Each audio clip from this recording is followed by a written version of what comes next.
Pledge allegiance. I pledge allegiance to the flag of the United States and to the republic for which it stands, one nation under God, indivisible, with liberty and justice for all. Good morning and welcome to the April 26, 2022 Commission meeting. I would remind you to silence your cell phones.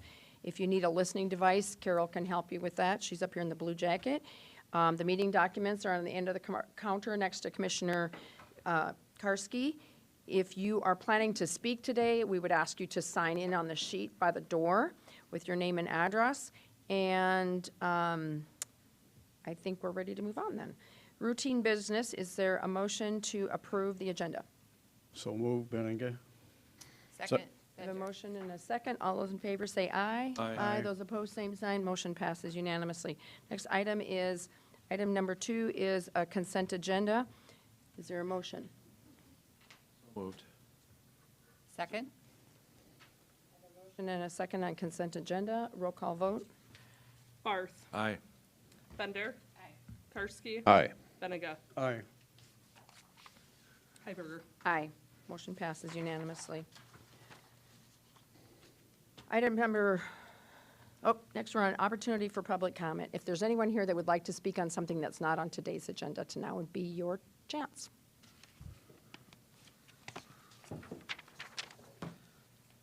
Good morning, Teresa. So, Teresa Pesch, and I'd like to speak about election security. And so I'm going to start again with video. And actually, it was said last week that the videos were old, and they're not. This is actually Kamala Harris from 2020. And then the next one will be, I believe he's a Senator Wyden, and that video is from 2019. Thanks. So, I may not get this right on the screen. It's going to show up, but the point is to at least hear it. About the vulnerabilities to our national security. We are vulnerable in terms of foreign interference with our elections. It's my understanding that some of the election system vendors have required states to sign agreements that prevent or inhibit independent security testing. There's a saying that I'm sure many of you have heard, which is Hold it up to the the microphone. difference between being hacked and not being hacked is knowing you've been hacked. And they are still hackers, according to Wisconsin, Michigan, Florida, Iowa, Indiana, Arizona. Even the state of Georgia, which just passed legislation to buy new voting machines, is on track to buy equipment that suffers from this significant cybersecurity weakness. Let's say the election is decided by a small percentage, and people in America don't think that the election was fair. The effect that that would have on our 200-year experiment in self-governance, our Georgia. And then there's just one more, and this is still Senator Wyden. The experts I talk to say that until you have a forensic analysis of a vote, until you go in there and scrub the whole system, you can't really say that. So they're giving these voting machines specific. So with bringing up the elections and the machines, it was said that there's no way that it could have been dishonest. And so that was just a few people in office speaking about how it could be. And then also it was mentioned about federal money that came from HAVA. And with all due respect, this is from the EAC, and I guess the projector's not working. But they actually, with HAVA, is they give the states money. So federal money is everybody's money. It's the taxpayers' nationwide piggy bank. And so what HAVA is actually in 2018, they gave federal funding was for South Dakota only, is in 2018, HAVA money, election security was $3 million. In 2020, election security was $3 million. Also, on the spending list with HAVA for nationwide, it goes to, there's cybersecurity, voting equipment, voter registration, post-election auditing, which South Dakota doesn't, it's not required that the state do, but it is suggested that the state have a post-election audit. So if the EAS and HAVA feels that election security and cybersecurity is so important, I don't understand why this committee and the auditor think that it's not. And that's the impression I get, that you all think that cybersecurity is not all that important. Thank you. Thanks, Teresa. Is there anybody else that would like to speak at public comment? Good morning. My name is Mike Mathis. I love America, just like all of us do. And I want to make sure my kids have the same opportunities that I have had growing up. I'm a part of the South Dakota Canvassing Group. So you say we are all misinformation. I think the auditor was advised on ballot boxes we were not misinformation. They were not in compliance with the law. Guess we were right about that. 2,000 Mules is playing in Sioux Falls on May 2nd and May 4th at 7 p.m. at the Century Stadium on 2400 South Carolina. Being that you have the position you have and you know ballot boxes were not legal, why do you keep denying it and not just look at what evidence is out there? So now here we are with the machines. You say everything is perfect, yet you won't let a third party, unbiased party, inspect them. We have companies running our elections right now, not we the people. Government is meant for full transparency. If there is nothing to hide, show us everything. You prove to us everything is fine, I promise we will go away. But until then, I'm sorry, there's too much on the line. Thanks, Mike. Anybody else? Morning. Good morning. No matter how many times I do this, it doesn't get any easier. Well, I know one of you folks watched the Dr. Frank video, and I thank you for doing that. Just give your name. Oh, I'm sorry, Cindy Meyer. I know one of you did watch the Dr. Frank video, and I appreciate that. Members of our group were lucky enough to visit with Dr. Frank after his presentation. As he was explaining to us what the findings were in different states, it kind of blew our mind. And a comment was made as to how do they do something to inflate the voter rolls before an election. Dr. Frank said, "You don't think like a crook, do you?" Well, I would imagine that none of you think like a crook either. And I would bet, because if you did, you would be able to believe there is a possibility that there was fraud in our elections. I do not appreciate Ben's comments towards our group. It is totally disrespectful, the insinuations. He was referring to us as the organization. We are spreading disinformation, our misconception about things, and that we have small minority views.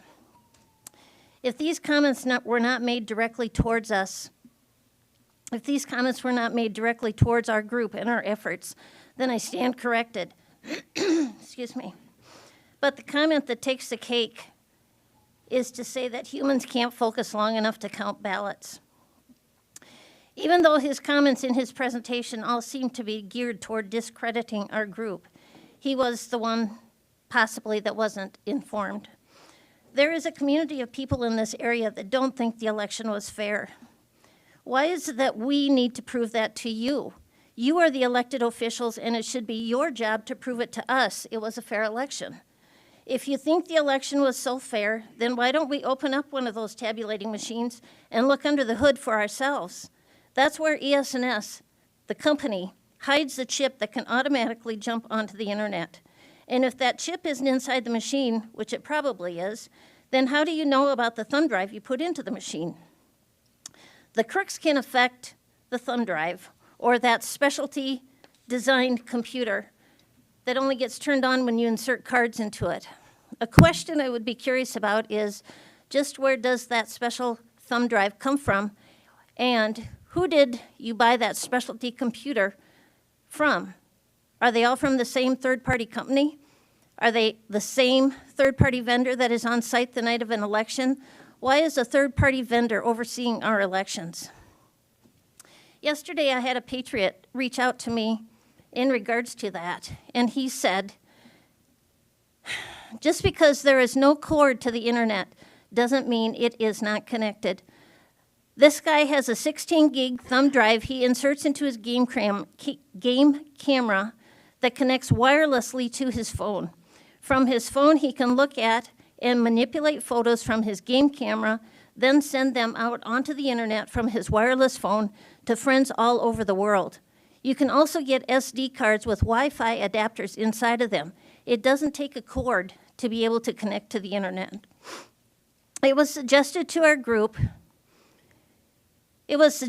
our group is only concerned with the primary and general elections. That is 100% not true, but we are battling against forces all the time, and we have to pick our battles. And our battle right now is the primaries and the general election. I do not understand the thought processes of having to make the election process easy so that the majority of people can take advantage of it. Do you think that the folks that served in the Army services in our country had that mentality? They served, they fought, others died to protect our rights of free and fair elections. Voting is a privilege. Why has the focus become to make the process easy so that everyone takes advantage of it? If people truly want to cast a ballot, they will make sure to put forth the effort to do so. People don't want easy. People want fair, secure, and unaltered elections. In closing, the comment that was most hostile, though, was a comment made regarding who would you get to count the ballots by hand? It would just be unemployed bozos. We have a number of unemployed people in our group, and our group consists of numerous accountants, IT people, a lawyer, ex-military, etc. I don't consider myself or any of the members of our group to be bozos, and any precinct would be lucky to have any one of us counting ballots. Thank you. Thank you, Cindy. Is there anyone else, excuse me, is there anyone else that would like to speak at public comment?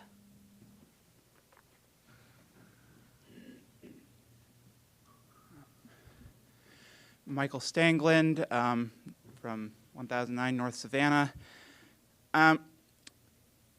What comes to my mind with all this discussion, and particularly the mention of people don't have long enough attention span to count by hand, and something that comes to mind is what I've heard is that there's oftentimes a mindset for people to only think back to as long as their own history, that somehow history only begins when you are born.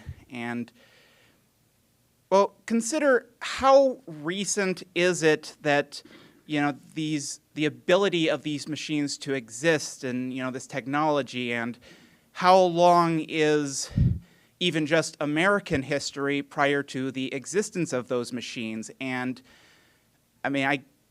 it's my understanding that, no, not always a perfect system, but how long did America get along fine when counting by hand was the only option? We don't need these machines. We don't, a lot of this stuff, you can claim it's to make things easier, but, one, in some ways, it really just makes things more complicated by adding extra things. How much more complex is all the programming required to make these voting machines actually function versus the straightforward and simple process of you've got a person, you've got a pile of ballots.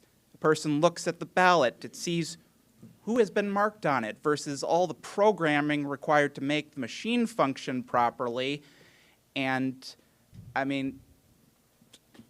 if you know much about programming, you know all the code, all the all the openings for something to go wrong or for someone to insert something there that's going to be easy to miss, for someone to, do some funny business. And, especially right now where across the country, trust in elections and in all these things that have been added in is kind of at an all-time low. So, history tells us we can get along fine without these things, and in some ways, this extra complicated stuff, these machines and all that, they do more harm than good. I would like to think that, American people, your regular person, if they care about helping with the counting process, they are going to be able to have the kind of attention span to get through and do the job properly. So, I think history speaks in favor of basically the KISS principle, and, some of this stuff may sound good on paper, may sound good at first glance, but if you think about it much, it does more harm than good. Thanks, Michael. Anyone else who wants to speak at public comment? Morning, Gary. My name is Gary Meyer, live in Minnehaha County, and most of my... Madam, there's Oh, an election next door. Yeah, Gary, you can't wear that hat in the building anymore because Sure. there's an election going on. So I actually scanned the crowd and I missed it. You can't wear it in here anymore, so, just because there's an election going on. Well, most of my comments have already been said, so I won't repeat them. But Thank I'd you, like to Gary. say I was very disappointed to review last week's video on the agenda item for the auditor's report.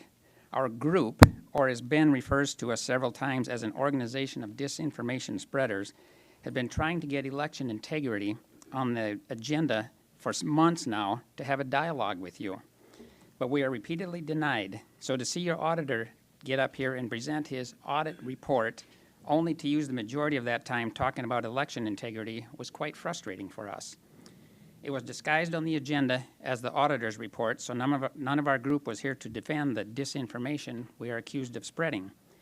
Our organization is a group of dedicated volunteers that has put hundreds of hours and dollars into research, data mining, door-to-door canvassing, phone calls to come up with our disinformation. And yet not one time during any of our 5-minute limit presentations to present any of this data has anybody ever even asked one question.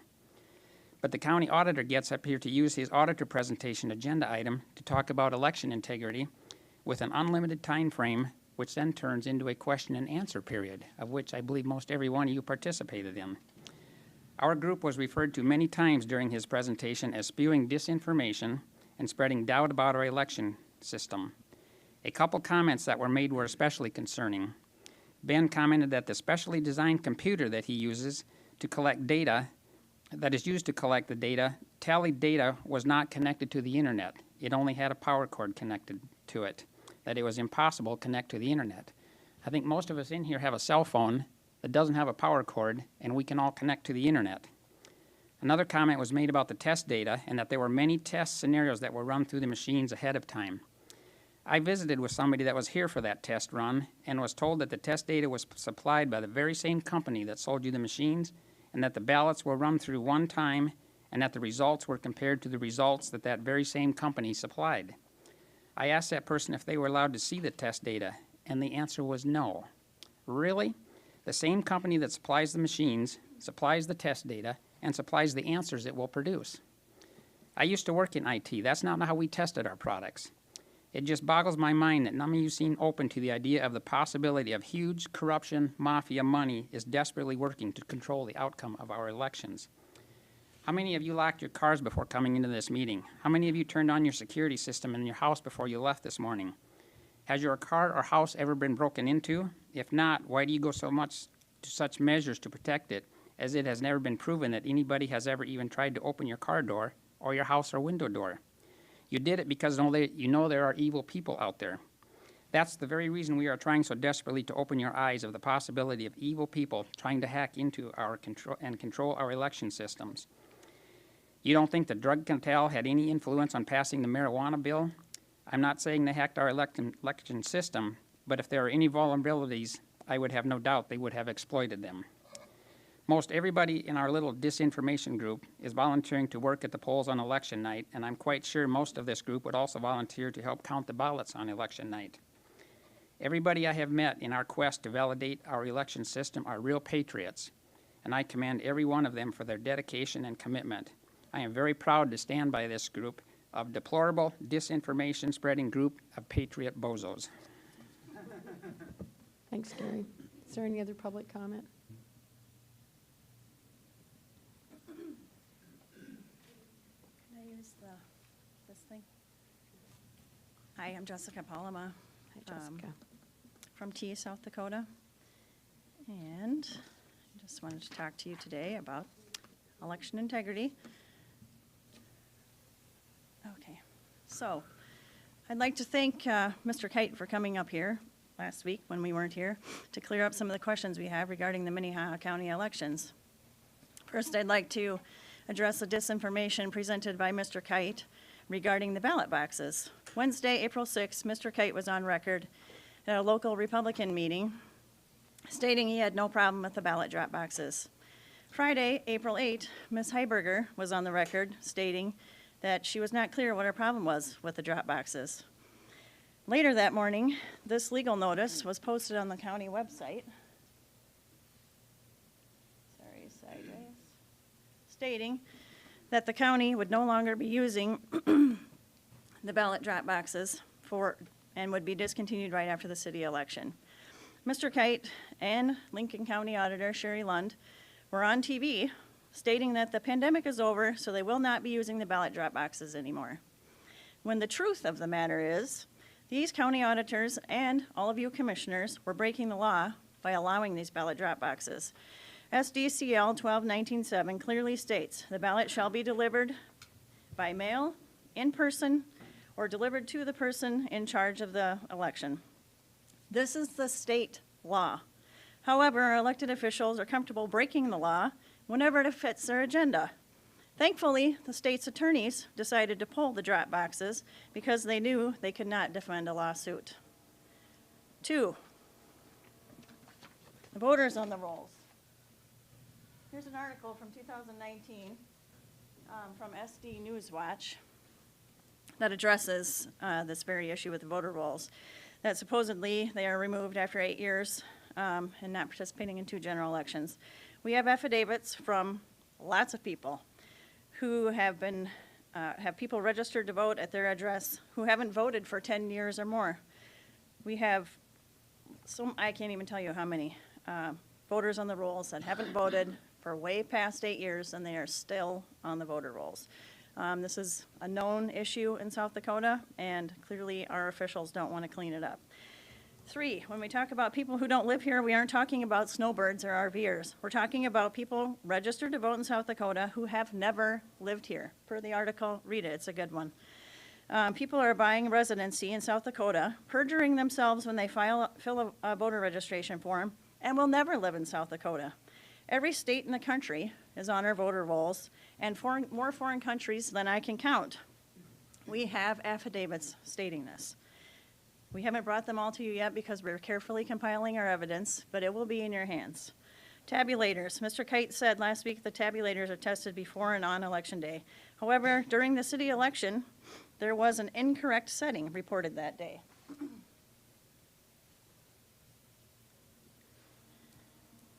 The Argus Leader reported that candidates were told they were going to have a runoff election based on incoming results.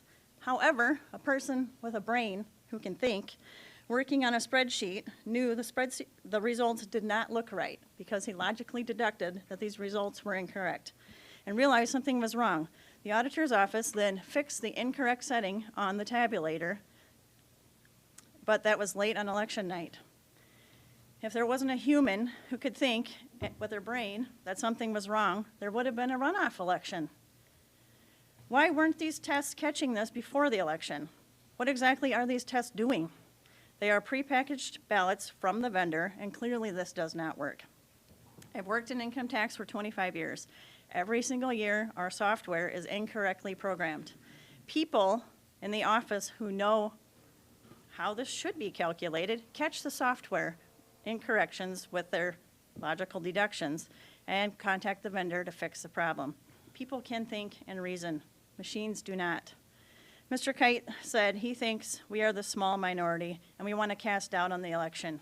No, there is plenty of doubt in our election system. We are just the ones voicing our concerns to you. The fact that you commissioners and the auditors don't want to meet with us just furthers the divide. He also stated, all we care about is the presidential election. That is misinformation.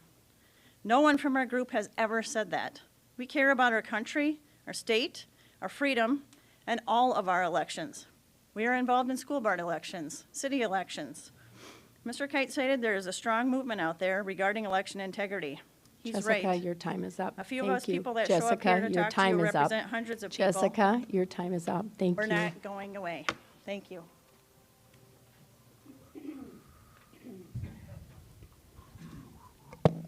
Hi. Good morning. Leah Anderson. I'm from Sioux Falls. I, too, am very grateful that you guys allowed Ben to share so much last week because it helped me, seeing as how I'm running for auditor and there's nobody that's put anything out there about qualifications. But it was nice to hear everything that he's responsible for, and I think he's doing a great job with a lot of it. There's some areas of concern I have. I did listen to the April 19th meeting twice to make sure I got everything straight. Ben mentioned that registering to vote needs to be easier, and he fully supports online voter registration along with our current Secretary of State.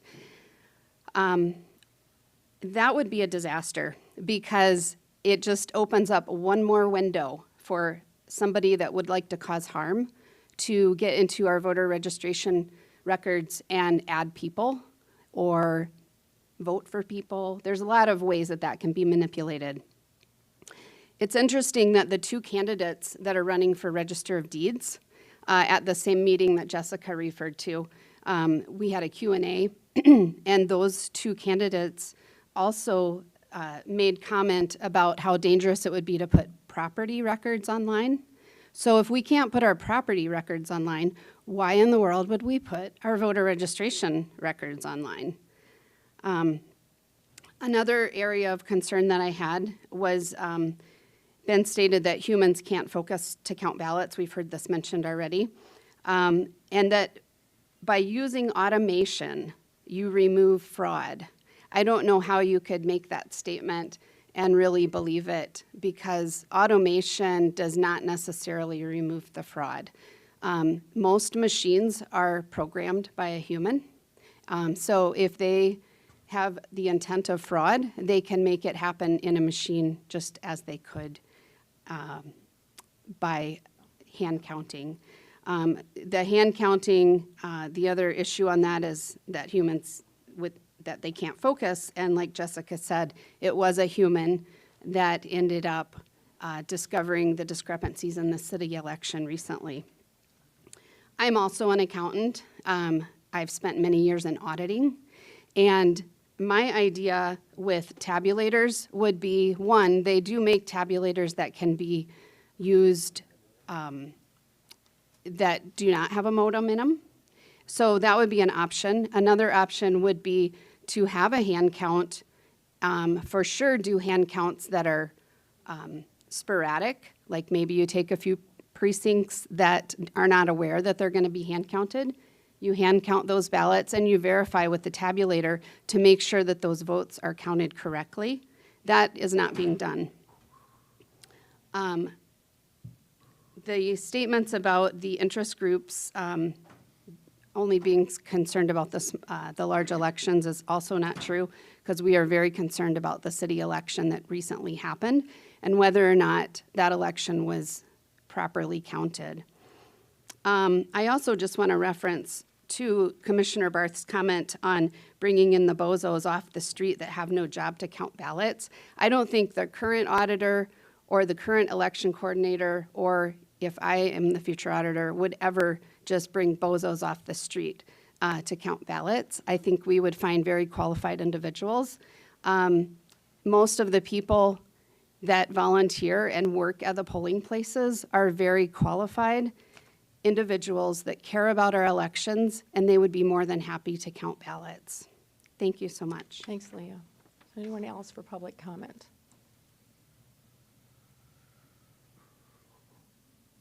Okay, we're going to move on to our regular business. Item number 10 is a public hearing to consider 14 special events on sale liquor licenses applications for Red Rock Bar and Grill Incorporated at Houston Speedway race events between May 2022 and September 2022. Morning, Commissioners. Ben Kite, Auditor's Office. So yes, we have before you a special event on sale liquor license request from the Red Rock Bar and Grill for various events at Houston Speedway. Houston Speedway will be hosting various racing events at their facility in Brandon. The special event license would allow Red Rock Bar and Grill to sell liquor to be consumed on site during 14 different weekends. Those are listed there on your sheet. Just ask for your approval. Okay, and this is a public hearing, so is there anyone here that wants to speak in support of these liquor licenses? Okay. Doug Johnson, General Manager, Houston Speedway. This is basically just it's not for public consumption. This is only for our suite holders.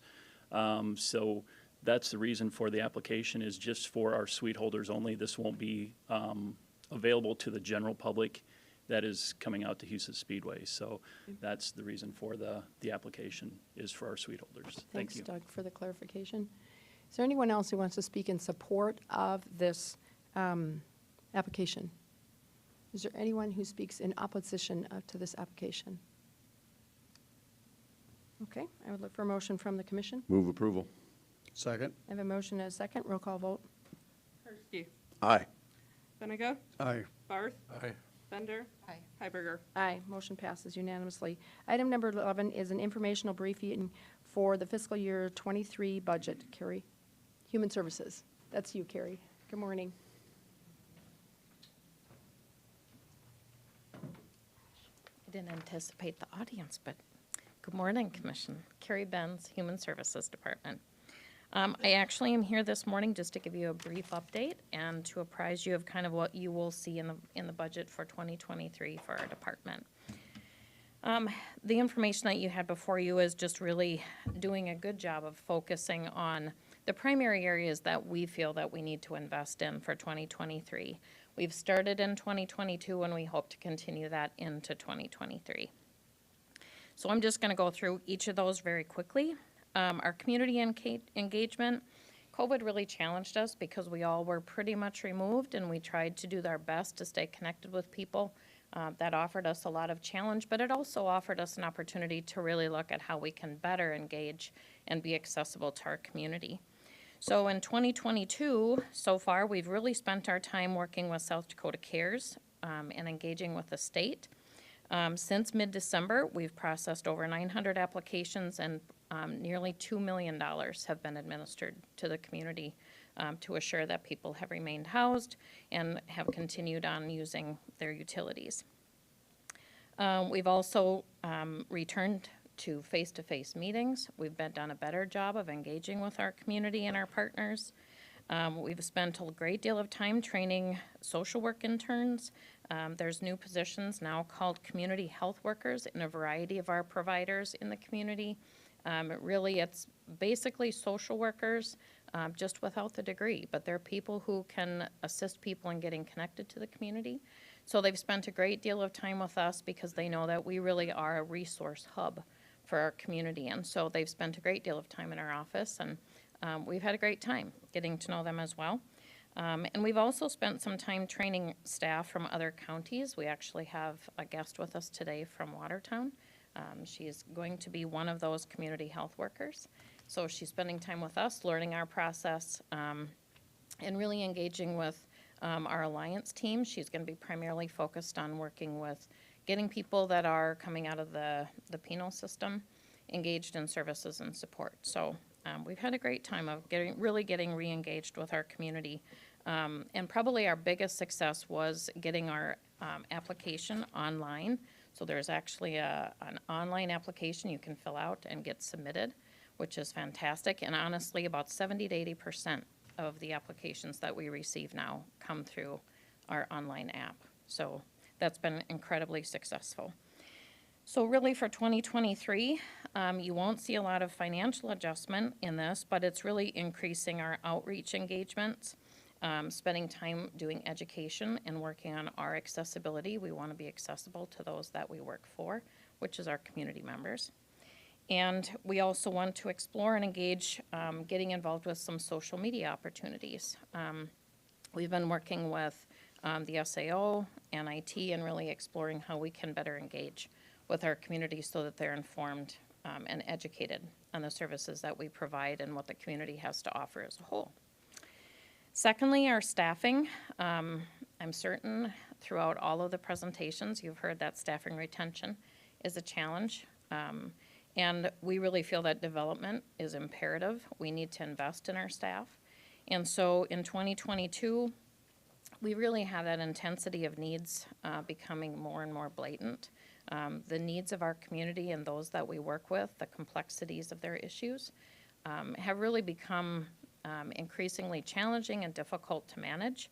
And so we really have wanted to work on the staff involvement in getting better development and education. We really need to work on hiring and maintaining our variable hour staff at Safe Home. That's been a challenge. Our overnight staff is incredibly at an all-time low, and so we do all we can in order to best implement procedures, policies, and safety as well to encourage people to come on board with us. So for 2023, we're really going to be investing our time and efforts in advanced training and skill development. We really need to work on those advanced skills as the intensity of the needs of our community increase. We then have to also adapt and get better development in our staff. We also want to optimize our office culture by improving our safety and our environment, and also then explore the potential of hiring one FTE. That would be a consistent overnight staff at Safe Home. We currently are in the process of making some adjustments, some title changes, and as well as looking at how we can potentially offer some incentives to do overnights. And so with that, if that doesn't prove fruitful, that would be our proposal in our 2023 budget. So we're hopeful that what we're doing currently will alleviate that pressure. But if not, that will be what you'll see in our proposed budget. For housing, that's obviously a ginormous topic and item to tackle. Our shelters are ever challenged by the numbers and the complexities that their guests have. The comorbidity of issues and the ever-changing need for placement of those individuals is also being taxed. The access to affordable housing, even with vouchers, we're currently working with up to 50 people. They have vouchers for an apartment or a housing unit, and they would be able to get it at a subsidized rate. Unfortunately, housing is at an all-time low in availability, and so we really struggle and really have to work diligently to be able to find those folks housing. And then there's lack of what my office has coined as progressive housing. We know that we have people on all parts of the spectrum in regards to what their need levels are. And so with progressive housing development, we can then best address those needs at all levels. So our focus for 2023 in regards to housing is to collaborate to decompress those shelters. Excuse me. So, I'm sorry, Carrie. Sure. I have several questions and I haven't wanted to interrupt, but I'm wondering if you could explain what progressive housing is for Sure. us. Progressive housing is as my office has really started to work on looking at housing opportunities, one of the challenges that we have is we know that people in our community have different varying level of needs. And with progressive housing, we know that on one end of the spectrum, we have people who, with a little bit of support, guidance, and assistance, they then can move forward and be able to be productive and have employment, live independently, and move forward with their lives and be a productive citizen in our community. We also then know on the opposite end of that spectrum are people who have incredible challenges. It may be addiction, it may be mental health, it may be that they just don't have the job set skills that they need in order to find some good employment. And so those individuals are going to need additional support through intensive case management. And so with progressive housing, we know that we then can cover that whole spectrum of needs, and we don't have We know that cookie cutter approach doesn't work, right? We know that not everyone is going to need that same level of care, the same intensity of case management. But with progressive housing, we can best then identify what those needs are and adjust services accordingly. Okay, thank you. You want to ask any other questions? You want to wait till she's finished? I'll wait the rest. Okay. Yep. All right. So then we really want to intensify staff training and align our providers with a consistent and connected approach. We know that with that intensity of need, we need to better understand and collaborate with vendors such as the drug and alcohol counselors, providers, mental health providers. We need to be better understanding of what those needs are for those individuals and make sure that we're doing the services justice in regards to providing them care. We also want to take a step back and look at Safe Home.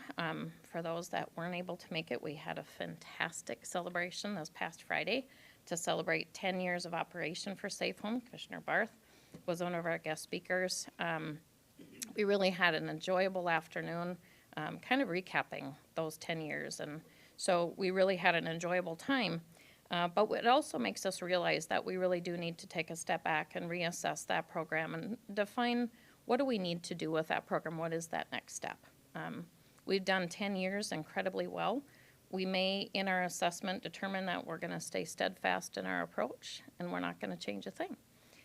We, on the other hand, may look at that and say, what do we need to do differently to best accommodate the needs of those we serve? So, and then we also want to be able to partner with the Accessible Housing Advisory Board, Sioux Falls Housing, the landlords, and really work towards better housing development, neighborhood revitalization. I know that that's one of the biggest parts of the city housing department right now. They really want to work on that piece in revitalizing some of our neighborhoods. So we want to pursue potential grants that can help us in supporting us do that. And then also lastly, just to identify the data system management and our reporting of that data, we really want to look at, in 2022, look at our old records. We have records that date back to 1930 that we're pretty certain are obsolete now. We're ready to get rid of them, and I know Eric knows that too. Working to save space and time helps us go paperless, honestly, and going paperless just means that our office can be much more efficient. We have the need for better tracking and reporting our data to be able to tell our story, and also to challenge to build out our data system. It's really difficult, and I know IT has been incredibly great with us in working at how do we best report our information, gather our information, and be able to spit out reports. But we really need a better tool in being able to do that. So we're going to continue to collaborate with them, but we're also going to, in 2023, work to hire a research expert that can help us really identify what information do we need to gather that's going to best tell our story, and also be able to express what our outcomes are and the impact of those measures that we've taken. So bottom line, you won't see a tremendous change in our budget per se. We're really going to work to best invest our dollars in training and data management. And we also want to invest in staff by investing in their expertise in getting better engaged in our community. So honestly, as far as budget goes, it'll probably be quite similar to what it was for this past year or for 2022, but we hope to just embellish our training and our opportunity to better engage with our community. Thanks, So with that, Carrie. I'll just answer questions. Okay, questions, Commissioner Benega. Carrie, how long is your, not just yours, but the community's waiting list to get vouchers? I mean, I've heard that it's lengthy. It's lengthy. Right now, I would guesstimate that it's probably sitting at about 2 years. And it's a slow process, not only to get a voucher, but even getting people housed with that voucher has become increasingly a challenge. The availability of those units, in order to utilize a voucher, they have to meet the qualifications, which means that they can only hit a certain price point. And so that becomes a bigger challenge when we're so limited in that type of housing. So how do you communicate with the people that are waiting 2 years to find out where they're at? I'm sure they're calling you on occasion, but. Yep. They call us a fair amount. We're engaged with quite a number of them, and honestly, Sioux Falls Housing really manages that list, and so they also get frequent phone calls. I will say Sioux Falls Housing has really been engaged in trying to make application for grants and looking at ways that they can streamline that process as well. The hard part is there's only so much they're going to do as well, but I will say that their Affordable Housing Solutions program, Brent is doing a phenomenal job in really trying to look at rehabbing homes and trying to get new ones built so that it can accommodate some of these folks. Thank you. Additional questions, Commissioner Karski? Carrie, last Friday I attended the Safe Home 10-year anniversary, and I had to go early. I had a wedding at 2 o'clock, so I stopped in early and visited with a considerable amount of the staff and great people working there, and I know it's always a challenge to get the right people working in that type of environment. What I gleaned from the conversation was, 10 years ago, the concern was alcohol. Yes. And now that's pendulum is kind of moving a little bit more from alcohol towards drug. What is the board or your office doing to kind of look at that mission and That's where we are. And I think that's when I talk about stepping back and really evaluating the program. We know that it's been effective, and we are very proud of our program, and I would totally agree with you. I commend our team that's there. We have some of the best. I think one of the biggest challenges is that if we adjust what Safe Home can accommodate in regards to diagnoses, so if we would move from just alcohol and start including those that have addiction issues in regards to other substances, that just really complicates a lot of things. We are a fair housing project, and so obviously drugs are a substance that are illegal. And so it just complicates our process a great deal. Plus, it also really complicates and exemplifies that we really need to have training for staff if we start making some of those type of changes. Addiction is incredibly complex, and having the staff be on board to really be qualified to work with those individuals to address those needs, that's tough. And so we would need to expedite training quite quickly if we were going to start making that size of change. Yeah, I'm not advocating change, but I know that the society is changing, and how we have to keep re-examining the mission of what we started and making sure it still fits. So, correct. Thank you. Thank you.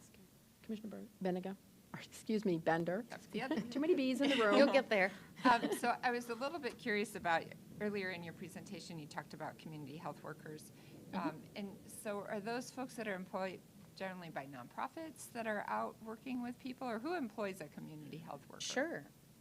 Community health workers it's actually a new program in a number of colleges and schools. And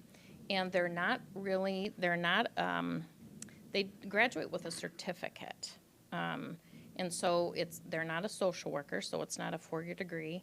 But individuals in that capacity can work at clinics, they can work at hospitals. I know both Sanford and Avera have hired community health workers, and they really are somebody that can offer a great deal of support to the social workers. They're really the feet on the ground and really help navigate through community resources, getting people connected to those resources, conserving social work time to really probably pursue other things that you need the qualifications for. But the community health workers are all over. I know community health downstairs in our building, they also are going to be having community health workers. And so really it is the feet and the boots on the ground. Honestly, they're going to be the ones that are going to do the connecting of service so they can even provide rides to people. So it really is having that warm hand holding, which is pretty impressive, honestly. So it's mainly in a medical setting? Not necessarily. Community health workers could be at mental health centers. All of those type of facilities or agencies that really have high intense needs, but they don't have necessarily the staff bandwidth to be able to do all of the running and actual connecting of people. And so I think they're going to be pretty effective. It'll be impressive to see the impact, I'll say. I'm very interested in that. I'm going to ask a follow-up question to hers, and then I'll get to you. And would those community health workers be people like that would be in our Alliance program? They could be in our future budgets, maybe. I think a lot of that is exactly what we do, just at probably a lower level. Ours are specialized folks in dealing with certain subsets. I think that when we look at the community health workers, I think they're going to be doing a lot of the behind-the-scenes stuff and getting people connected, and potentially offering rides. I'm certainly not going to say, I don't want to speak for either hospital, but I do think that community health workers will be more knowledgeable and spend a great deal of time in the community getting better resource lists for their agencies. Okay, Commissioner Karski. Macro level, Carrie. So at one time, the Human Services kind of ran the county poor farm, which we obviously haven't had for a long time. But your office is responsible for everything from paying utility bills for some people that can't, for burying indigents. There are people that die without anybody to take care of them. It's a broad scope of work that you do. What is your annual budget and how many employees are in your department, just for the public record? Yeah, our budget usually sits between that $5 and $6 million. And honestly, I think in regards to staff, that's kind of a moving target, especially when we're talking about the variable hour people. We currently have about 26 full-time staff and anywhere between 15 and 20 part-time staff. Thank you. Here you want to mention too about how much we've spent in South Dakota CARES money, and maybe just a little bit briefly of what that South Dakota CARES money actually was and where it came from. Sure. Just because we've got a lot of people here that are learning. Sure. So South Dakota CARES money comes from the feds. The feds delineated so many dollars to each state. Each state got an allotted amount of money, and our funds went to South Dakota Housing. Through South Dakota Housing, we then can distribute those funds to assist people in maintaining housing, their utility bills, and there are some vendors who are assisting them in administering some mortgage dollars.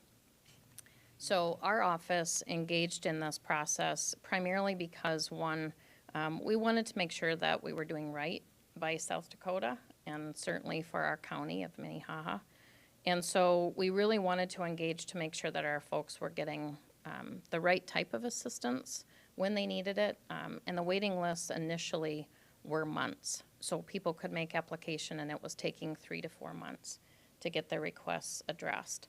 So my team engaged in that process. We've processed over 900 applications, and we have administered just about $2 million. So with those funds, we've been able to keep people housed, utilities on, and now we're kind of on the back end of things, and we're really trying to look at how do we start with working with the state and our local individuals in regards to how do we best prep for when that money goes away.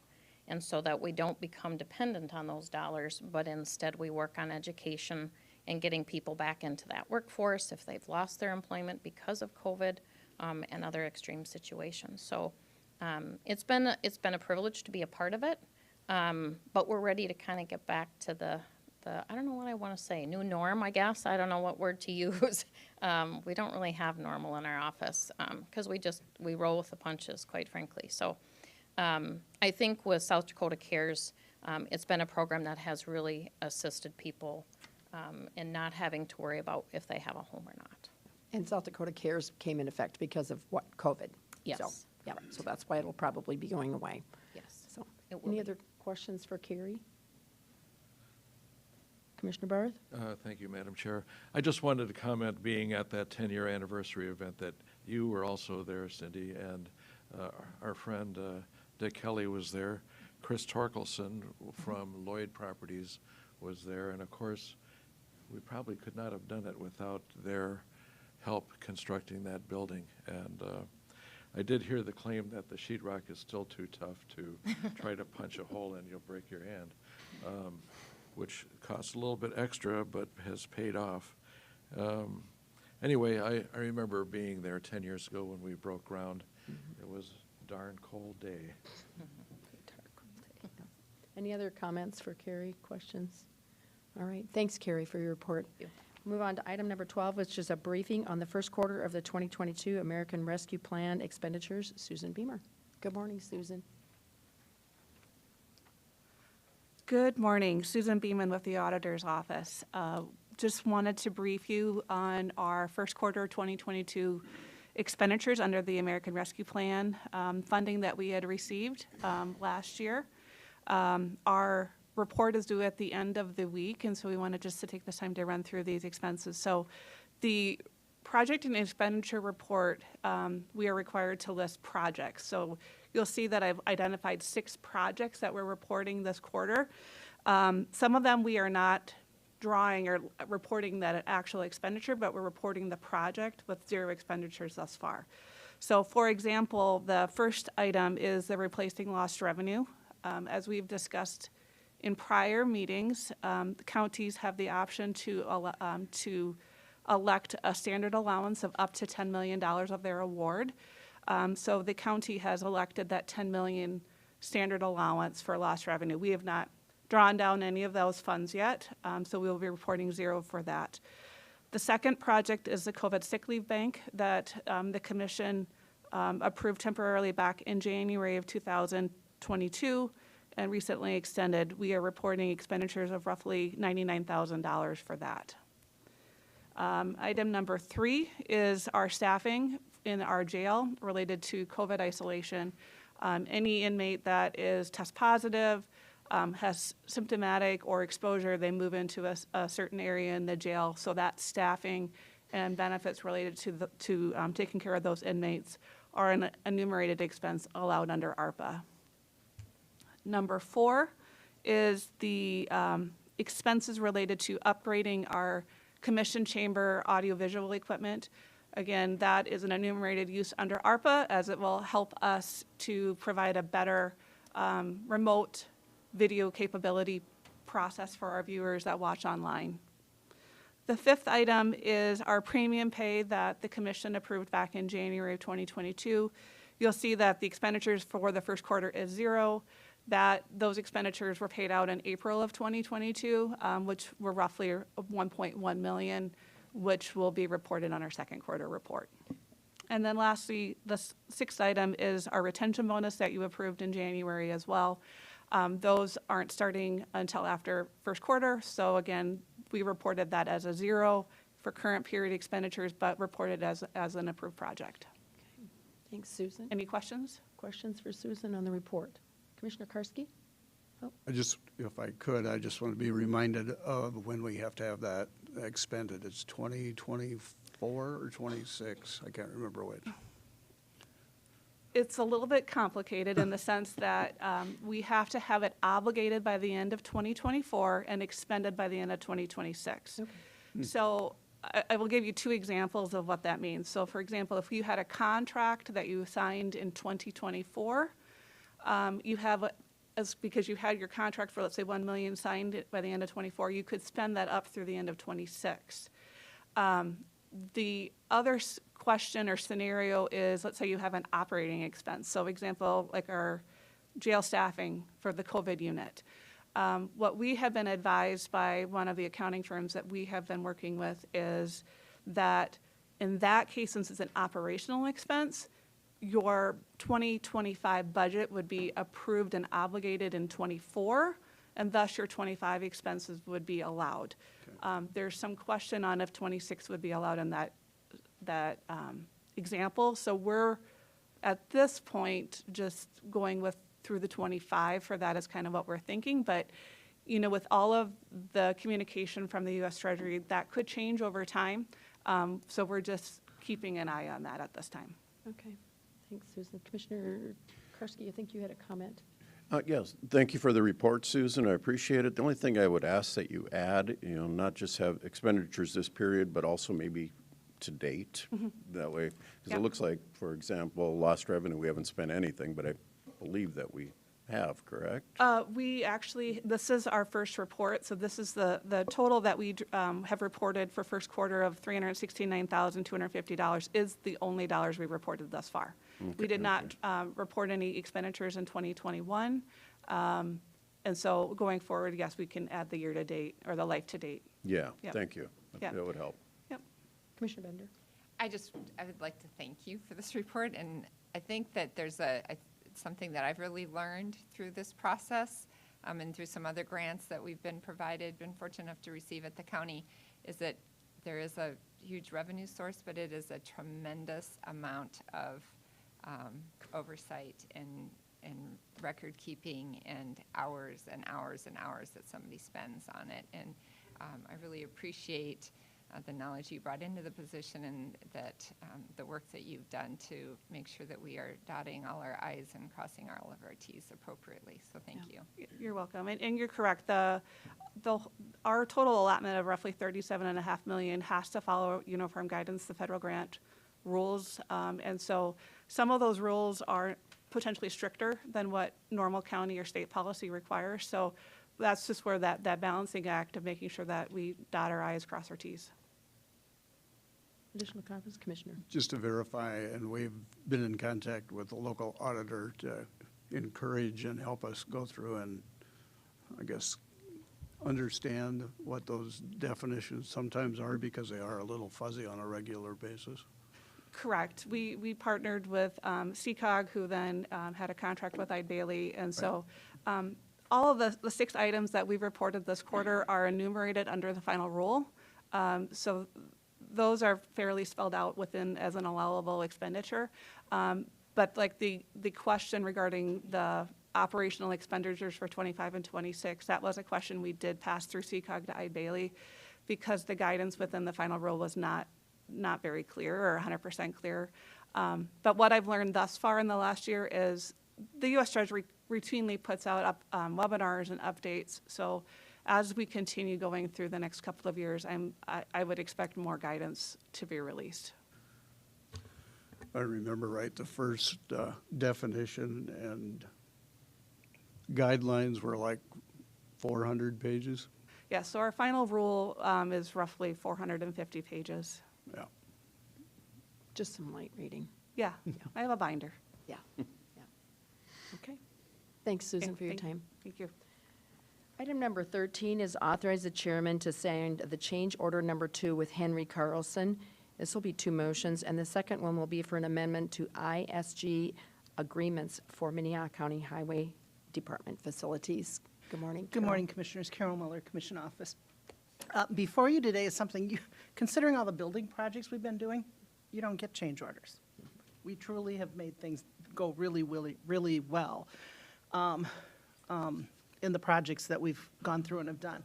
So this is for the highway facility, and before you today are 2 contracts that we bring forward, and the driver of this whole thing, with the exception of a small amount of money for grip struts on the catwalk stairs, and Steve is here to explain all those things if you'd like more, but is to support the addition of the in-floor heating in the area where the trucks will be stored. I think this came up quite a bit after last year's tour, I believe, kind of the conversation started at that point, and you've had some conversations on that. We fully anticipate that we will be able to, by the end of the year, roll this into the cost of the project. At this point, it would be funded out of the highway fund, which has the funds to go through and do this.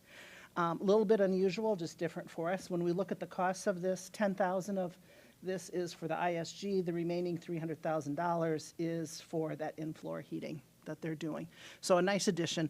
And I think, I don't know, Steve, I don't know if you'd agree with me or not, but this project has probably been hit more by escalating costs than our other projects have been. And even with that, we're going to bring this in within budget. Any questions for Carol on this? I'm just going to make one comment, and I could probably have Steve make it too, but in-floor heating is not a fluff. In-floor heating is because we have snow trucks that are full of ice and cold when they come in, and to get them melted off quickly is good for our equipment. So, Steve, I'll let you say it more eloquently than I just did, but this is not a fluff thing. Good morning, Commissioner. Steve Groen, Highway Superintendent. If we went with the typical gas heaters up in the ceiling, we'd have standing water for several days under our trucks after a snow event. You can go to our south building that we're renting this year for storage, and it's pretty much wet all the time. Using the in-floor heat, heat's radiating it up.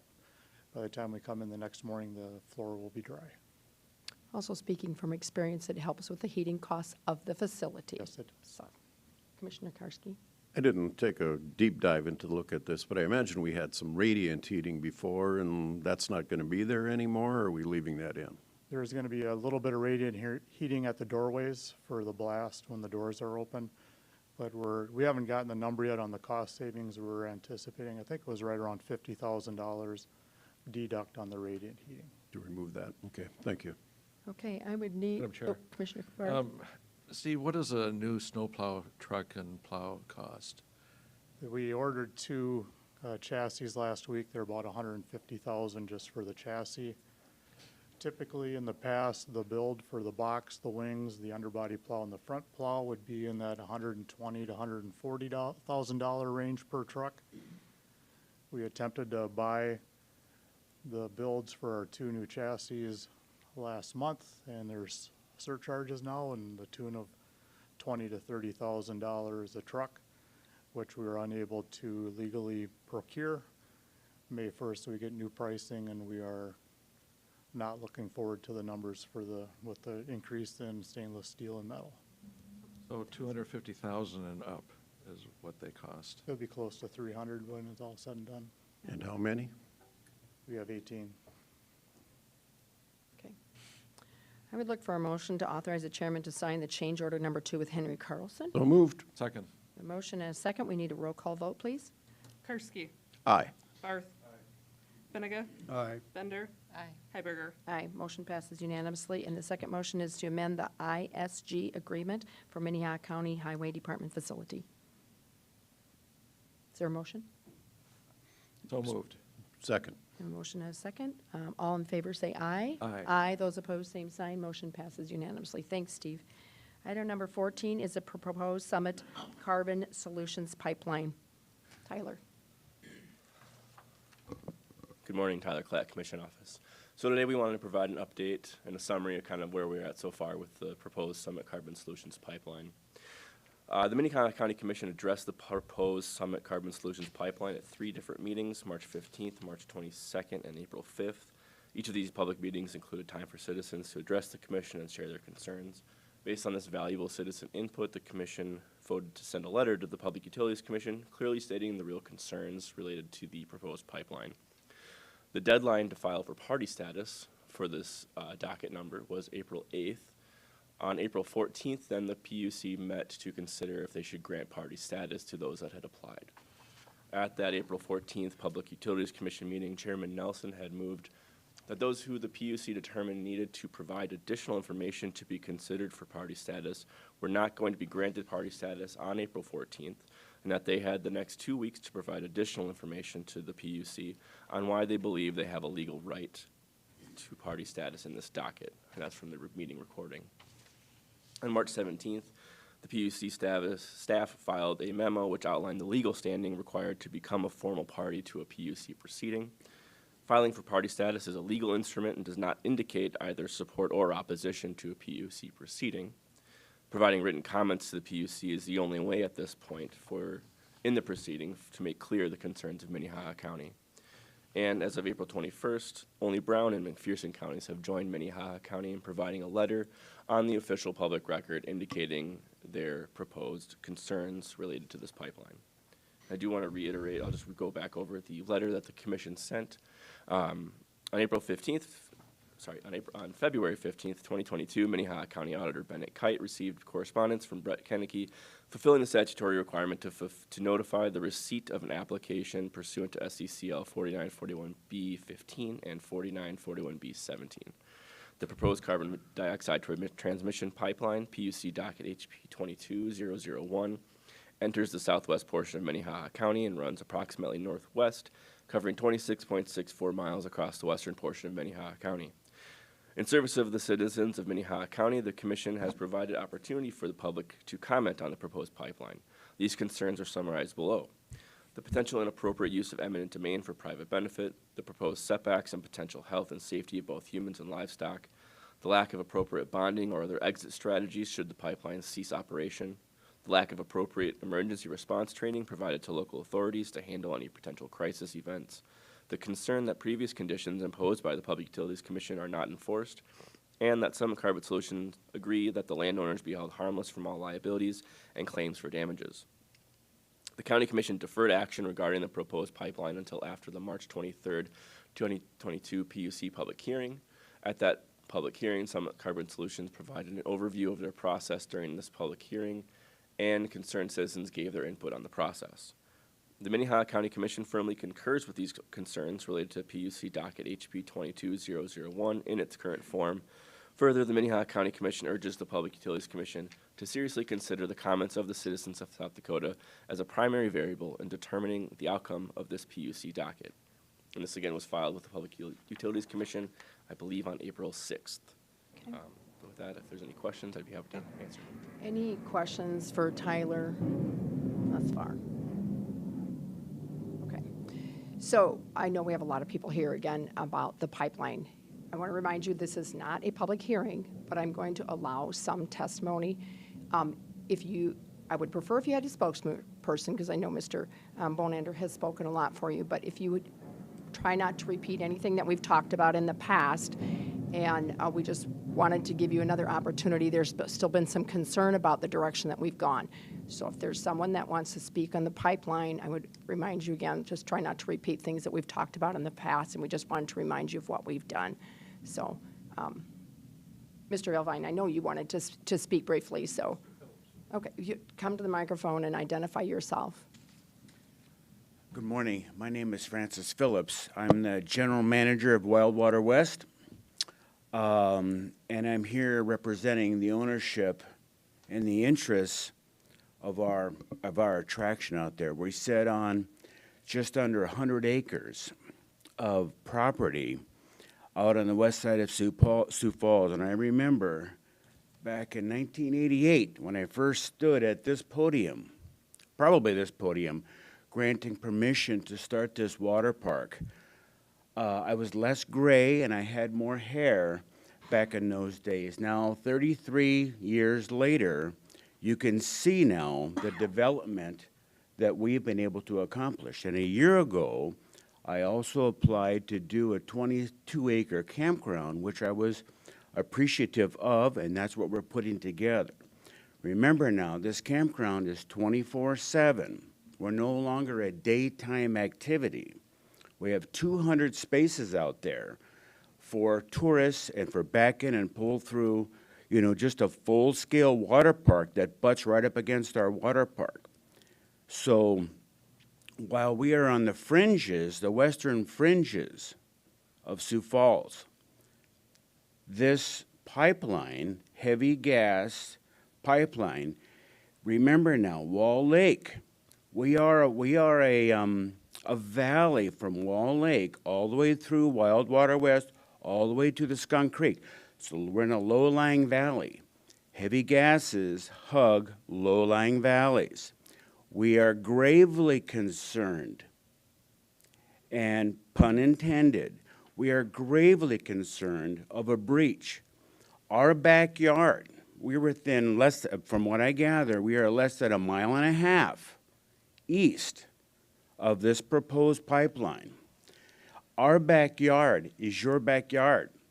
I remember coming into this town in the late 80s. By the time I was driving west on 41st Street, if I got to Marion, I was lost. You were out of town. Now look at this burgeoning arm of our town. It is growing immensely on the west side. Had I known of this proposed plan a year ago, we would have really looked at a future multi-million-dollar investment that we put in for a campground.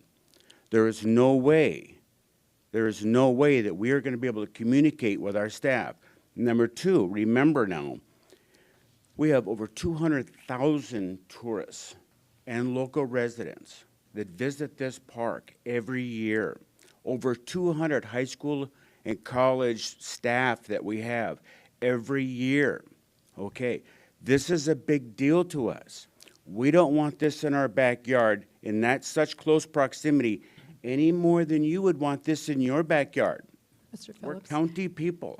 And just remember, we already know that. I know that, but I'm just saying that this is the only opportunity. So all I say to you is, I am joining the legions that are opposed to the proximity of this pipeline as it relates to the west side of Sioux Falls, which we're all a part of. Thank you. Thank you, Mr. Phillips.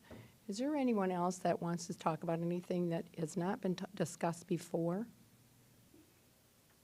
Okay. I give it back to the commission to make any comments that you might have about what action we have taken thus far. Commissioner Karski? Yes, I kind of pushed for this to be an agenda item so we could have a public discussion about it, because I did receive several emails about the extension of the PUC's filing deadline, only to find out that the filing deadline was to provide additional information on filings or requests for party status that had already been made. So my understanding of this is for us to apply for party status, that ship is, for the most part, pretty well sailed. We don't have the opportunity unless we had filed prior to April 8th. There are extenuating circumstances, of course, but the whole discussion about party status and, what's the role of the county in party status, when you look at and I think this is the PUC's, yes, this is the PUC's information. You only need to apply for party status if you want to participate formally in the docket by putting on actual testimony or other factual evidence, conducting discovery, cross-examining witness, et cetera, et cetera. I don't see where the county formally would be involved in that type of a process. We expressed our concerns to the PUC, the concerns of our citizens to the Public Utilities Commission about setbacks and depth and legal liability and miscellaneous other subjects. Party status to me is not something I want to pursue, and I just want to go on record with that because I don't think that's the right direction for us to go. I know that we are having and have already started the conversation with our Planning Commission on let's really take a look. Should we have the discussion about a moratorium for a year or 2 years? What should it be? Should we talk more about setbacks? Should we talk more about depth? Should we talk more about all these other items that we can truly impact? We do not permit pipelines, but we could have certain standards that go beyond the minimums that are set by the federal government. So those are the areas that I would like to pursue to make sure that if anything does come through this county, that it is done and our citizens are protected. But we do not permit pipelines. It's just plain and simple. It's not the way it works, but we can set standards if they are going to be permitted that we would like to see enforced. Of course, what we would like to see and what the courts maybe interpret as being legal are always going to be open to debate until that time happens. So when it comes to party status, I personally don't see us having a dog in that fight. But when it comes to taking a look at our zoning laws, that's the direction I would like to pursue this. And I hope that we are able to bring something to this commission for consideration and public input. I just want to make a clarification of terms. You can't speak, Joy, sorry. Permitting means a legal piece of paper, not that we don't permit any pipelines. We don't give the legal paper. That's what I just want to make sure that for the listening audience, there's a little difference in semantics of what permitting means. Commissioner Bender. And the only other thing I was going to clarify about Commissioner Karski's comments is that I think that he's correct that there is some interest in looking at whether there's a role for an ordinance here on pipelines. I think safety is the primary concern that we've heard about and that we have concerns about, and we'd like to spend our time working on something where we could actually affect the process as opposed to just, basically, expressing sentiments of other landowners. And so I also am interested in looking more at an ordinance, and that's where the moratorium would come into place. So I understand the process. We have the ability under state law to put a moratorium in place solely for the purpose of giving us an opportunity because we don't have anybody on staff who's an expert in pipelines, to study the matter, try to understand the issues, try to understand what best practices are in our area, in our, weather situations, what's best to keep people safe. And that's what, I think that's an area where we might be able to impact the process. We'd also want to make sure we're following federal and state laws and we don't get ourselves into legal trouble and end up in the court. So, Commissioner Benega? The only thing that I would add to Commissioner Karski and Commissioner Bender's comments is that I've had multiple emails like everybody else and phone calls and all those communication devices, but we don't get involved in eminent domain. Eminent domain is a circuit court related issue. We have no input into that process, so you need to be aware of the fact that if you don't want to sell your land and someone tries to take over that piece of property from you on an eminent domain, that goes directly to circuit court. We are not involved in that. And I've mentioned that a couple of times before, but unfortunately it didn't state it either the right way or people didn't want to listen to me. That's part of the deal. So I just want to make sure that that gets clarified again. Okay. Additional comments? Madam Chair. Commissioner Barth? I have a few things I would like to say. One is our letter that we sent only lists the concerns that have been brought to us. It doesn't have an opinion. And in my view, not having an opinion means we acquiesce to this project, that we want this project.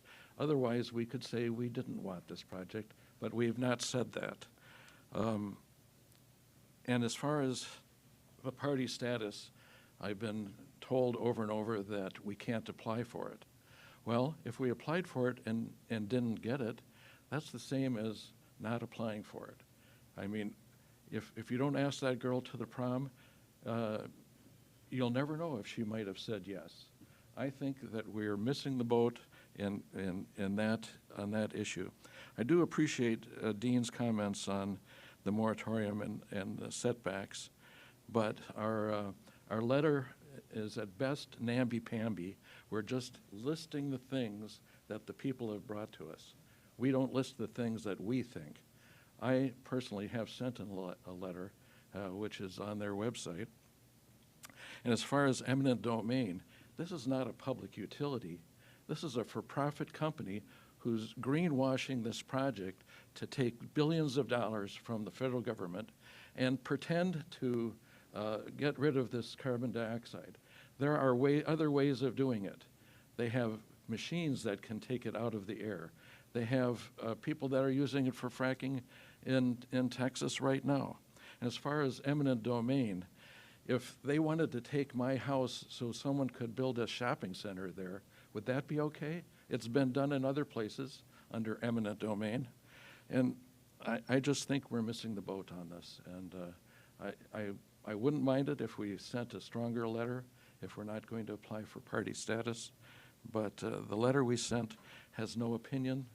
It just lists the things we've heard. I think that shows that we, in fact, at some level, support the project. Commissioner Benega, or Bender, excuse me, Okay. twice today. I would just point out to the folks listening and to Commissioner Barth that the letter specifically says that the Minnehaha County Commission firmly concurs with those concerns and that we urge the PUC to seriously consider the comments. And so I think that we took a fairly strong statement. It's pretty clear, I think, for somebody reading it, what we think. And I think that is that we have gone on record and represented the interests of our citizens and the testimony that we've heard to the PUC.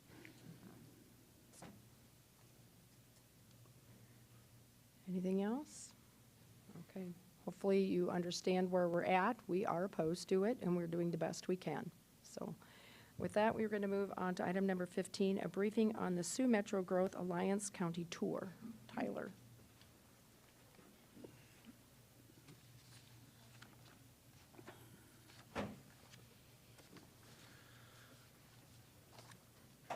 Tyler Klatt, Commission Office. On May 10th, we'll be taking our annual county tour hosted by the Sioux Metro Growth Alliance. The plan, and I don't think anything's going to change at this point, but it could, is to leave from the fairgrounds at 8 a.m., where we'll get a little bit of an update on the fairgrounds task force, I think. And then from there, the plan is to head towards Humboldt to tour both First Manufacturing and Primary Manufacturing, 2 different places. The group will get to split off and go to each of those spots. Then from there, we'll head to the Crooks Community Center for a presentation on the Tri-Valley School District and an overview of a new school that's on its way there. After that, we'll head to Bodewine Dairy, where we will not be getting off the bus, but we will be learning about the digesters that they have out there. And then from there, head to Morton Center, where, with a welcome from Brian Hefty, lunch sponsored by Sioux Valley Energy, where we'll learn a little bit about electric cars and electric vehicles.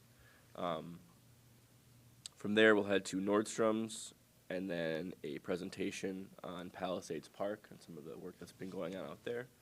And finally, the plan is to end up at Tucker's Walk, which I believe is a winery. And from there, they'll bring us back to the fairgrounds. So this might change a little bit, but I don't think it will.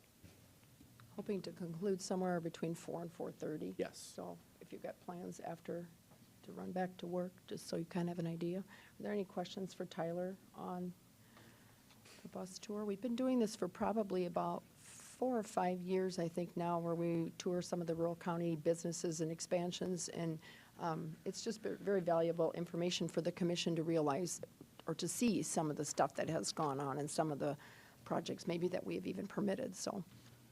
It's a wonderful program. Yeah, it really is, so. Okay, thanks, Tyler. We'll move on to liaison reports. Are there any liaison reports? Madam Chair? Commissioner Barrett? We had a planning and zoning meeting last night, and the CAFO that was on the list withdrew at their own request.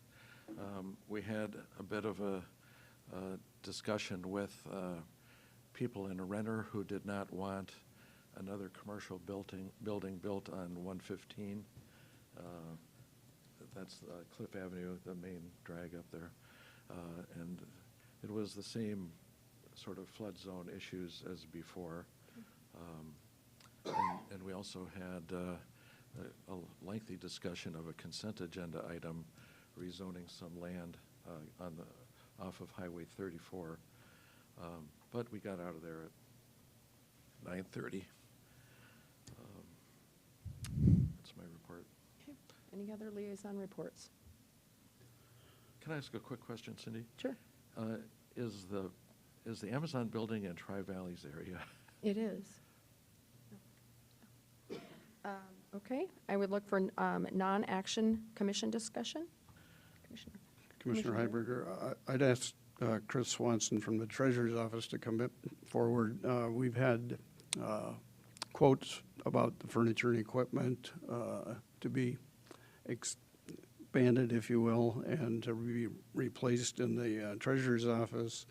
We were going to move a wall as part of the construction project, and Mark is going to help us with that. But as been mentioned on other projects, we're seeing some cost changes, and Chris is here to talk about that. A little bit of difference. Unfortunately, we're kind of on a time frame crunch, so we're ready to move forward, but we're going to need to talk about it again next week.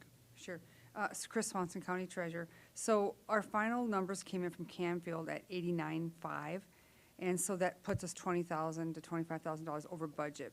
We are using some of our pre-existing office structures and have decided to wait on a new window until next year.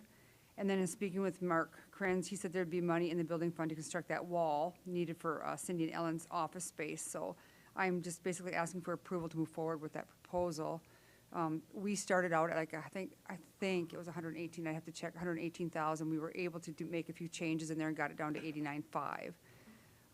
And so and I know we were over budget a little bit, so we just want to know if we can have approval to move forward on that. So we actually can't do approval today. We will put it on the agenda for next week, but there is a deadline as far as ordering the equipment because the cost is going up before next week. And so we will be sitting on a lot more expense if we don't just, okay, that we at least order the furniture, and we'll have to approve it next week with an motion. And so it was just kind of a FYI. If anybody has any heartburn on that. Commissioner Bender. So next week you'll have an actual, I'm not sure that I followed all your numbers, to be honest with you, so I'm just curious if next week you'll have an actual budget for the project so we can actually see. We can have that. I know next week I'm going to be in Pierre, so I might even have to move that down the road, maybe another couple weeks. We'll probably put it on, somebody can present. Okay, that's very fine. I think Okay. if we're gonna talk about ordering furniture, we need to get it done. Okay, all right, very good. So we will have that done for you next week then. yeah. Doesn't Mark Krenz actually order the furniture? Yes. I thought all the Yes. furniture, Yeah, so and maybe s- Mark can make so the Mark could- presentation. And he, Yeah. certainly, I can get that written up and we can do that. Yeah. So at the end of the day, you had a budget Mm-hmm. that was in your 2022 budget. Correct. And that included this furniture. So we started out with 78,000 and Can you we. answer my question? I'm sorry, go ahead. Okay, no, did the budget include the furniture? I believe it did, yes. Okay. It did. And then with the cost of everything right now, I didn't see that would go up like the way it did. Okay. So. So it went up, but if we don't get some approval today, it's going up more. Correct, 8%, I believe. There's an 8% increase as of next week. Okay. Commissioner Kursky. Isn't there room in our facilities budget for furniture where that could just be taken out of there? Or does it have to come out of this specific budget? Can we make that purchase from facilities and then move money? I think that's a good question for Mark. He's already volunteered to take care of the wall construction in his building account, so we can ask him for an update to see if there's any room, but it seems like the place that we budgeted in the first place was from the treasurer's office, so besides the pricing issue, there's also delivery issue, so we can include that in the conversation next week. This is just more of an informational point than a agenda item at this point. Okay. But we do need to verify the number. And you can provide information about the delivery issue that you alluded to later? If you know what delivery is going to be on anything, you could make a fortune right now. So, Carol has a comment too, Chris. She's coming in behind you. Just in terms of timing, Carol Muller, Commission Office. Yes, in terms of timing, somebody else in my office who's no longer there actually worked on this furniture project, so I did not detail it. But I believe that when Chris would have put this initial budget together a year ago, we didn't have the final bids yet from Canfield's. And that's, there was a little bit of a shot in the dark on doing that. So Mark did text that he could come, he's actually coming right down the hallway. Oh, He is great. fast. He is You don't know fast. who is listening to your meetings, do you? But Mark can just detail a little bit more about, as he's taken over the furniture.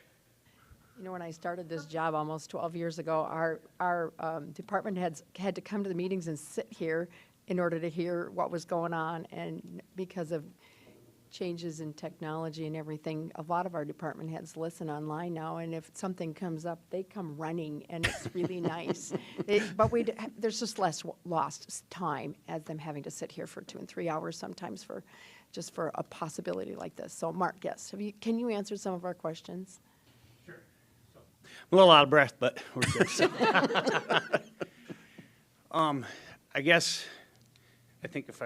So Mark Krenz, Facilities Department. So Gene, I guess from where I ended was, you're kind of wondering where the whole process started, is that correct? Where we were at budget-wise, or? Well, I had asked that question. I was trying to understand exactly where we were today. Okay, so originally, when we looked at doing a renovation, we weren't looking at furniture. And I think, if I remember right, it was a little over 70,000 for construction. So what we did, working with Henry Carlson, was if we waited till construction started in the admin building here, we could save a little over 20,000 on general requirements. So we decided to hold off, had the conversations about the furniture and the construction of the treasurer's office about right at that time frame, so as the construction started. So then, once we circled back a few times because scope of the work, scope of the furniture changed, we had to send the design back to Canfield's for an update.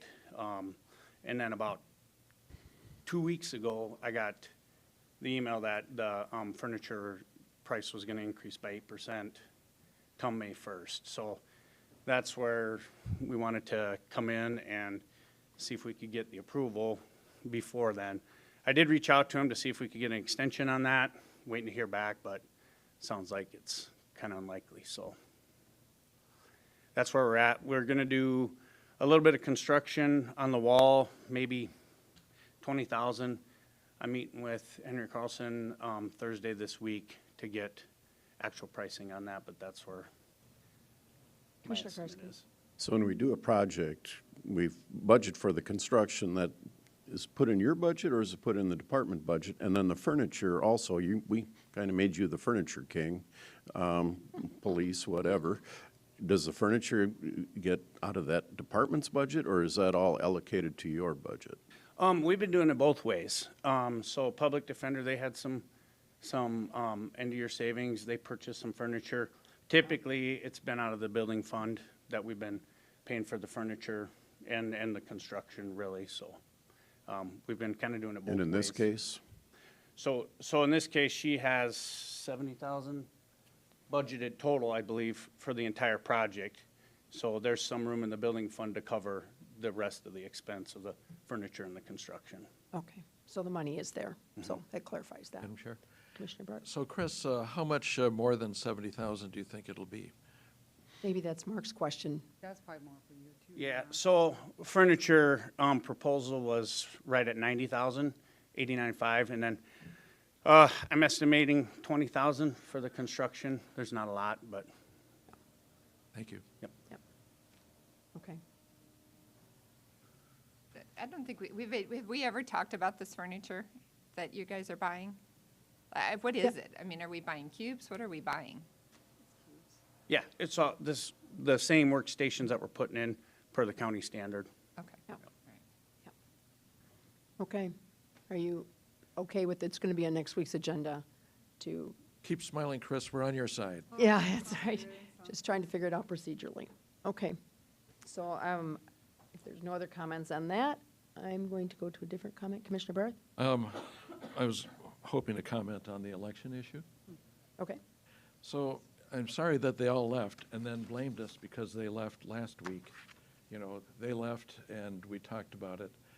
Well, they left today and I'd like to talk about it. You know, this last presidential election was, you know, contested, so to speak.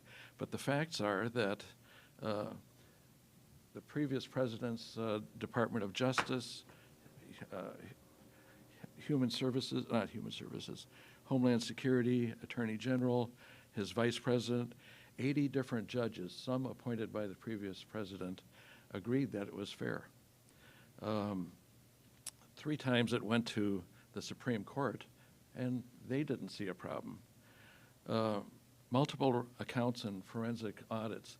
You know, Maricopa County, Arizona, recounted by hand all of their votes. It took 11 months, and they increased Biden's total by 199 votes.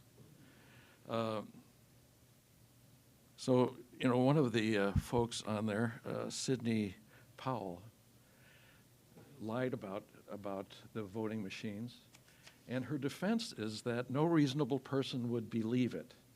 No reasonable person would believe this attorney and her claims of fraud. Well, I think there are a lot of people that aren't necessarily reasonable. And speaking as a part-time bozo, I think there are a lot of bozos out there that ought to study the issue and not smoke it. Anyway, it makes me crabby that they all left. It makes me crabby I had to listen to them for 30 minutes. It makes me crabby that they don't want the facts. They just want to say what they believe. And their belief does not make it true. Anyway, thank you. Okay.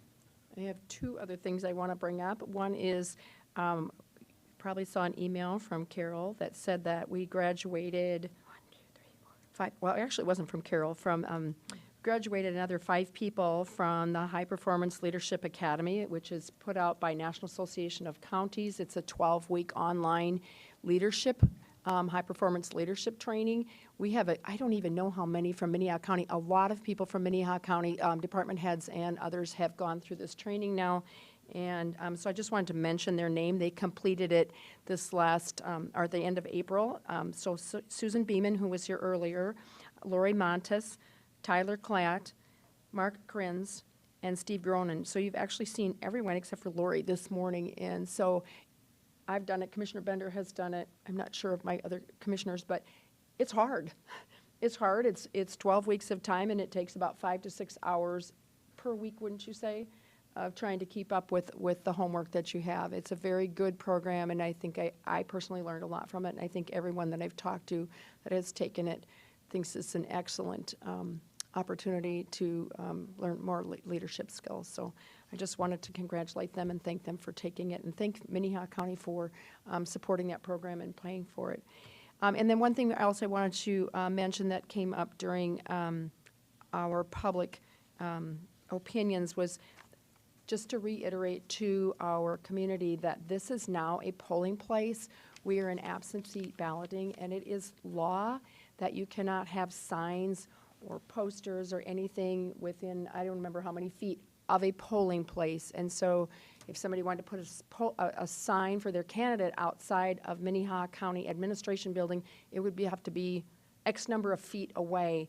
And so that actually has also to do with if you wear a shirt that supports a candidate or an amendment, you can't wear that in this building. It's the same with hats. You can't do that. So it wasn't anything to call out a specific person. We've had this happen in the past where we've had to ask people to turn their shirts inside out or to remove their shirts or to put on a coat. So I think, I'm just saying this for staff right now, I think in our little mantras that we do at the very beginning where we say the listening device and all that, if we could just put a line in my notes that says this is a polling place and please be respectful of people who are voting, so that it's just part of it for the next, I mean, this is going to be now through November pretty much. Commissioner Kursky? Thank you for that, Commissioner. 6 years ago when I was running for the primary, I had a nice little magnet on the side of my car, vote for me, and the county auditor at the time went and took the sign off the side of my car and put it beside his desk because it wasn't appropriate, and I should have known that, but I wasn't thinking, and people can make mistakes. I would suggest to all my fellow commissioners, this is just my advice, after being on the city council for 5 years and seeing a lot more public input than what we have as a county commission, that if you're going to address public input, you get away from the up here and you go down there and talk. And I'm going to tell you that if anybody wants to talk to me about public input, call me. I'm more than willing to hear what you have to say and have that discussion with you, but I'm not going to debate from this position public input, and that is not the purpose of public input in my perspective. In public input, we don't make comments because it's not an agenda item, and so it's not to be disrespectful to who's at the podium. You just don't do that. It's not an agenda item. I will also say it's 100 feet from this building. I was going to say 100 yards, and I knew that wasn't right, so I was like, I'm not going to say anything. 100 feet from this building, it's considered a polling place. So, any additional comments? Question for Commissioner Karski. If you have a sign that says "Vote for me," who do people vote for? I mean, me is not on the ballot.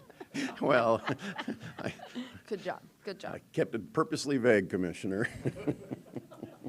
Okay, is there any more non-action commission discussion? Carol. Carol Muller, Commission Office. Just a quick reminder for everybody that next Monday and Tuesday will be the first component of the Fairgrounds Task Force that you have been put together. This is the very first stage. It's only a 2-day workshop where there was really, we have our expert coming in, Charlie Smith, who's an architect and has what he calls a boutique business in doing events and fairs. And every time I talk to him, he's traveling someplace else from one coast to the other. And so he'll be here at the beginning of the week. The task force, the parts that will be open to the public, we certainly invite people to come in Monday noon to 1:45 at the Ramkota. Will be the first time for them to really get together on that, although there's meetings taking place prior to that. And then on Tuesday, the same time frame, is reviewing concepts that Mr. Smith will be putting together. And then the one that most people will probably be interested in is the Tuesday 4 to 5:30 p.m. at the Ramcota, which will be a summary session of those 2 days. So again, it's our first step into moving in towards this kind of process. Okay. Thank you. Thanks, Carol. Anything else? Okay, I would look for a motion. We have no executive session, correct? Look for a motion to adjourn. So moved. All those in favor say aye. Aye. Those opposed, same sign. Motion passes unanimously. Go enjoy the non-windy day. Because we don't get many of that.